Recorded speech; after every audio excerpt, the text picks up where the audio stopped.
This is not how I imagined my first day.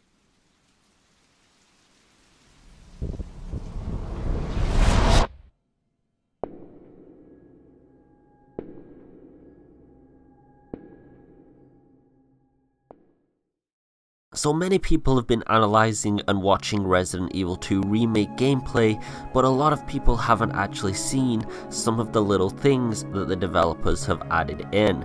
Now the closest game this reminds me of honestly is Metal Gear Solid 5, with all the small little secret touches they put into the game that to this date some people are still unaware of, such as the fact that when it's raining outside and you activate one of those pills that slows down time, you can actually see all the droplets of water one by one, and when you shoot you actually slice through them, which is really amazing to see in slow motion.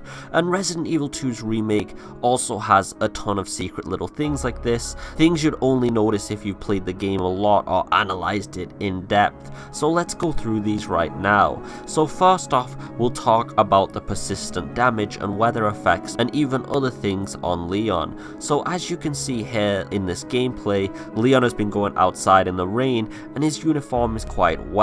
Now as he roams around the Raccoon City Police Department, his outfit actually remains wet as well, and you can even see this in the cutscenes, which is nice because it means that things that have happened outside will still render in the cutscenes themselves. But later on, as you can see, and this is from the same playthrough, his outfit has dried off, so there is some level of persistence in how the environment is going to interact with Leon and his uniforms. And of course it would be a logical assumption that Claire will have the same effects applied to her. Another thing people may not have noticed is the fact it looks like they are going to be reusing some of the assets from Resident Evil 7. And assets doesn't necessarily mean an in-game object. Right here it looks like they still have the skeleton rig from Resident Evil 7 and are reusing the animation to unlock the fuse boxes.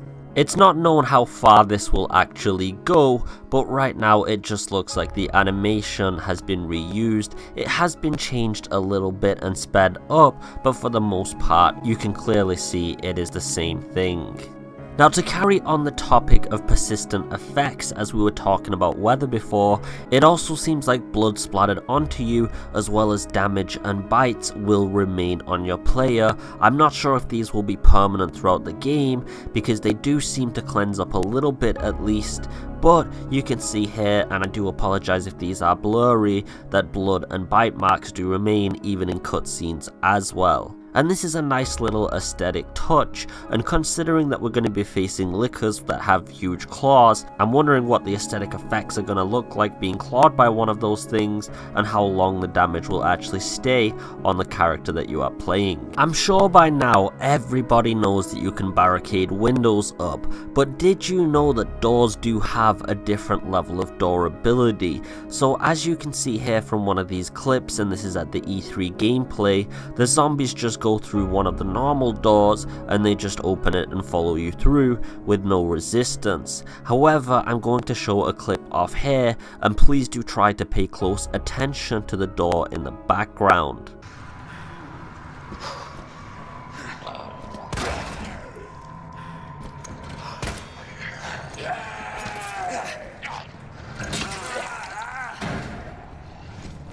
Now for you guys that didn't notice, I'll zoom in here, and it looks like a zombie was trying to get in, but required slamming on the door quite a lot to actually break it open. And this means that different doors and areas will actually have a resilience against the zombies, and this could be much more further than just the doors and the windows, but it also does mean that eventually they will get to you no matter where you try to hide.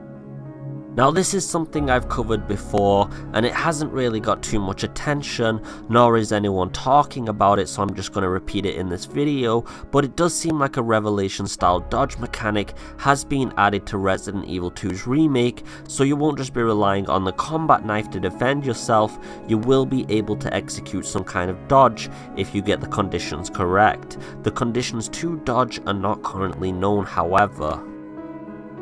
Now this will be for newer Resident Evil fans, and if you haven't played the original Resident Evil 2, there was no actual bathroom in the RPD, which led a lot of people to question where the officers go to dispose of their waste. But it looks like a bathroom has been added in Resident Evil 2's remake, and that is something that everybody can rejoice about. The officers finally have somewhere to again dispose their waste, which, considering they have vending machines in the department, this is quite a good new addition.